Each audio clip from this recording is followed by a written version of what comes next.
Na-neutralisa ang isang sospek sa paglabag sa Republic Act 10591 sa isinagawang operasyon ng search warrant ng mga operatiba ng Regional Intelligence Division 5 bilang lead unit, katuwang ang Bato Municipal Police Station, Camarines Sur Police Provincial Office at Regional Mobile Force Battalion 5 sa Bato, Camarines Sur.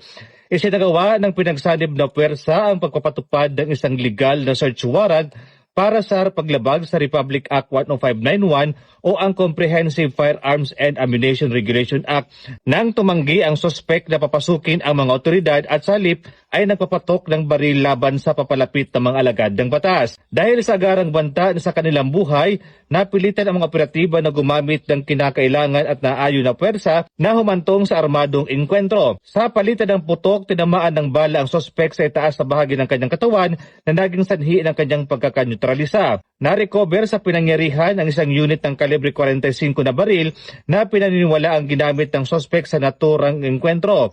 Kinilala ang sospek sa alias na Nestor, nasa sustong gulang at residente ng Bato, Camarines Sur.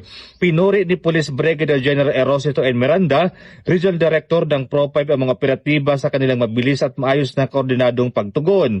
Nanatiling matatag ang Pro-5 sa pagpapaigting ng mga operasyong nakabatay sa intelligence at koordinasyon laban sa kriminalidad na naglayong husugpuin ang iligal na aktibidad, inyutralisa ang mga banta sa kaligtasan ng publiko at higit pang patatagin ang kapayapaan at kaayusan sa rehiyong Bicol.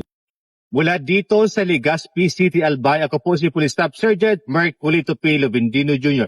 Nag-uulat para sa Police News Network at ito ang bagong PNP para sa bagong Pilipinas, serbisyong mabilis, tapat at nararamdaman.